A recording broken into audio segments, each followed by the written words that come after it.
يا راغبا في كل علم نافع. ينمو العلم ويتقدم بتقنياته ومجالاته، ومعه نطور أدواتنا في تقديم العلم الشرعي. أكاديمية زاد أكاديمية ينبوعها صاف ليروي غلة الظمآن، والسنة الغراء شارحة له، فهما لنا من ربنا وحيان.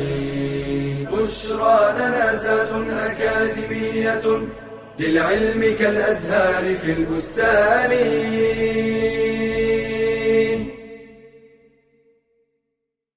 Assalamu alaikum wa rahmatullahi wa barakatuh. Welcome back to another hadith in the second level of the prophetic ahadith.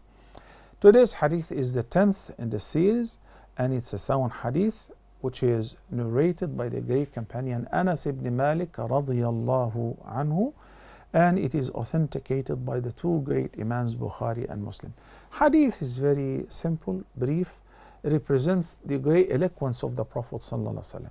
Anas ibn Malik radiyallahu anhu narrated that he said that the Messenger of Allah, peace be upon him, said, "Paradise, Al-Jannah, is surrounded with hardships, while hellfire is surrounded with desires." The hadith is agreed upon its authenticity. So quickly, what is the meaning of paradise is surrounded? The path to heaven is not easy.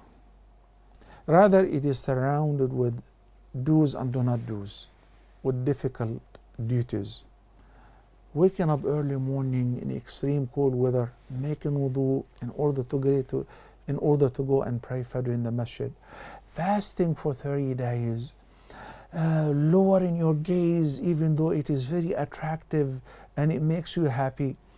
You offer the job, but the earning is unlawful, but it's a lot. You resist the urge of accepting such offer, hardship after hardship. So the way to Jannah is like you're ascending a mountain. While hell is surrounded with desires, with things which people covet and they desire. It's like rolling down from top of the mountain, going down. Easy. Drinking, adultery, taking something which is not yours, backbiting, slandering, enjoying looking at the beauty of women, you name it. These are all desires. Those desires are haram, and it is very difficult to avoid them. It requires a great deal of patience to abstain from what is forbidden. That's why going to heaven is surrounded with difficulties and hardship, while going to hell is like rolling down from uphill. It's easy. It's simply you fulfill your desires that takes a person to hellfire.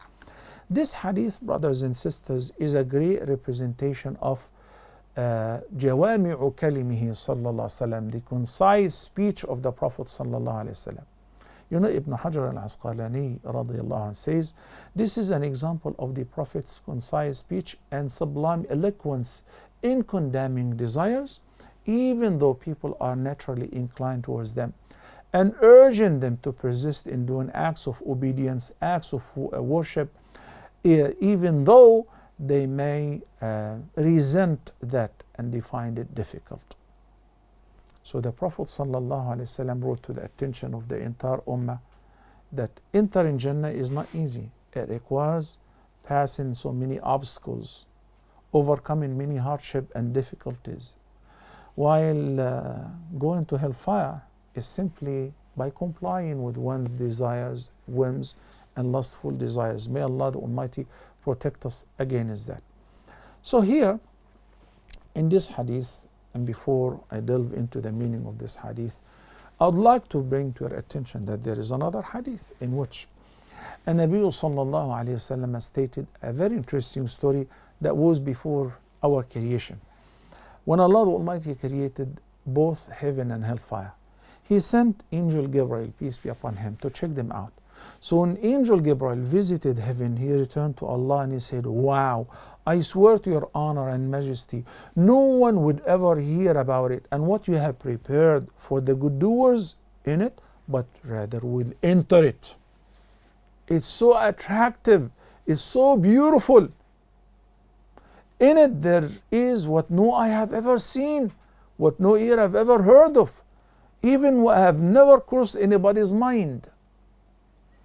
And when he visited hellfire, he said, oh, I don't think anyone will enter it because of the blazing fire, the severe torment which he saw in hellfire.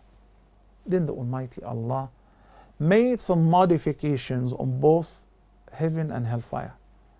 Then he ordered Jibreel alayhi salam to go back and check them both. When he returned, after Allah surrounded heaven with difficulties and hardship, do's and do not do's, fasting 30 days every year, waking up early morning to pray Fajr, and in the evening Isha, 5 daily prayers, isbaghul wudu'i ala al-makari, lowering your gaze, a lot of commandment. Do not drink this, do not eat that, do not earn this. He returned, he said, I swear to your honor, I'm afraid that no one will make it to heaven. It's very difficult. And when he checked out hellfire after it was surrounded with desires, lustful desires, he returned back with the following remark. He said, وَعِزَّتِكَ, I swear to your honor, I'm afraid that no one will be saved from it. But the Almighty Allah has shown us the path and has told us that entering heaven requires a great deal of patience.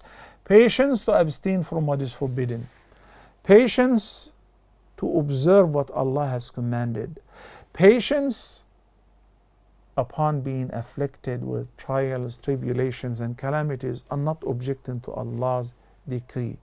That will deliver you safely to heaven. Al-Jannah, brothers and sisters, or heaven, is very precious.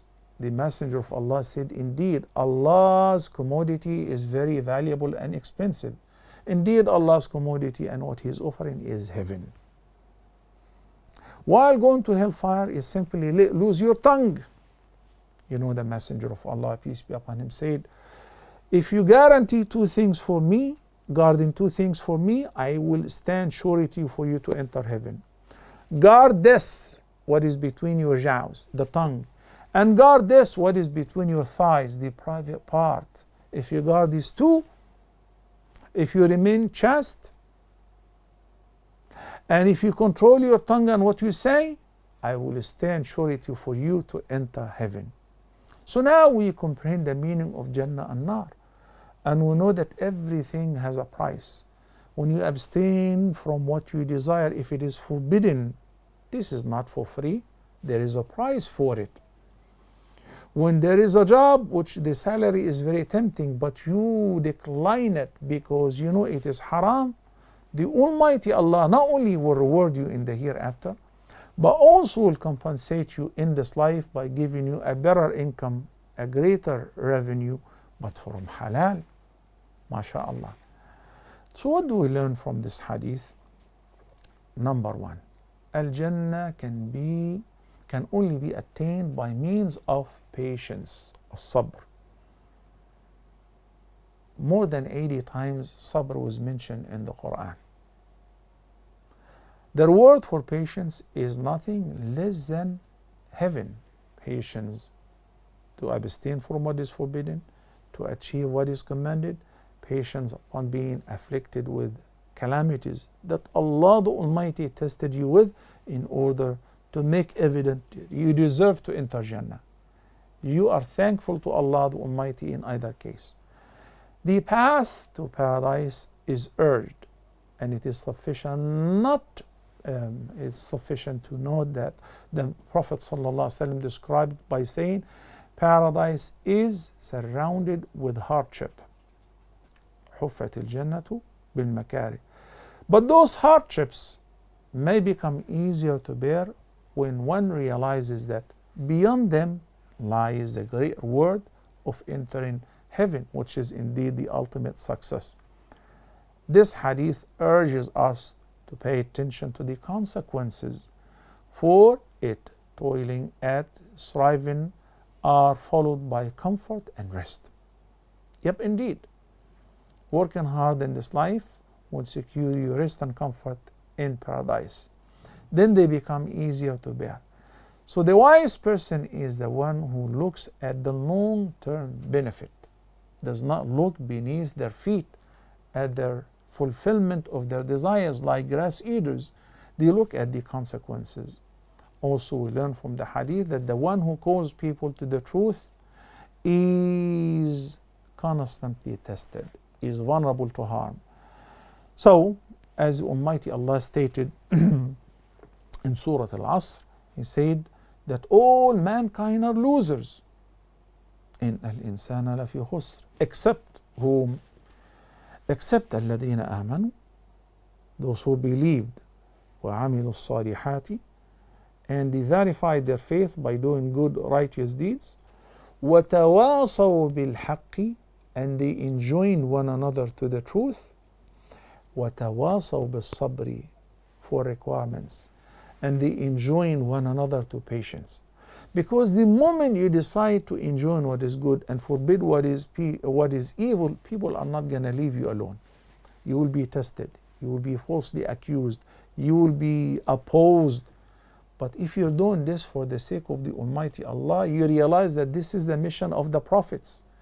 So hardship, difficulties that you are encountering on the way of enjoying what is good and forbidding what is evil, you perceive that definitely this path leads to paradise.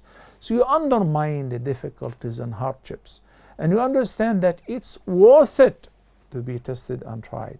It's worth it to overcome these difficulties and hardship, because you know by the end, destination paradise is waiting for you. Paradise and hellfire already exists. This is a very important lesson, and this is a lesson pertaining to our Aqidah. This is Aqidah matter. When the Prophet ﷺ paid a visit to Al-Jannah and An-Nar during the journey of Al-Mi'raj, that was for real, physical. So that means both are being created and both are anxiously waiting to receive their dwellers, and that will be inshaAllah on the day of judgment. This is proven by evidence from the Quran and the Sunnah. Allah subhanahu wa ta'ala stated in Surah Al-Baqarah, chapter number 24, then fear the fire whose fuel is men, stones, and prepared for the disbelievers. اتقوا النار التي وقودها الناس والحجارة. And also in Surah Al-Imran, chapter number 3, verse number 133, Allah the Almighty says, وَسَارِعُوا إِلَى مَغْفِرَةٍ مِّن رَبِّكُمْ وَجَنَّةٍ عَرْضُهَا السَّمَاوَاتُ وَالْأَرْضُ أُعِدَّتْ لِلْمُتَّقِينَ. So the Almighty Allah is inviting the believers and urging them to race all together towards what? Forgiveness from the Lord, and heaven, gardens of paradise as wide as the heavens and the earth. Allah the Almighty said, أُعِدَّتْ, have been already created and prepared for whom? For al-muttaqeen, for the righteous ones. May the Almighty Allah make us among them. Until next time, brothers and sisters, I leave you in the care of the Almighty Allah. أقول قولي هذا وأستغفر الله لي ولكم والسلام عليكم ورحمة الله وبركاته. يا راغبا في كل علم نافع، ينمو العلم ويتقدم بتقنياته ومجالاته، ومعه نطور أدواتنا في تقديم العلم الشرعي. أكاديمية زاد أكاديمية ينبوعها صاف ليروي غلة الظمآن، والسنة الغراء شارحة له، فهما لنا من ربنا وحيان. بشرى لنا زاد أكاديمية للعلم كالأزهار في البستان.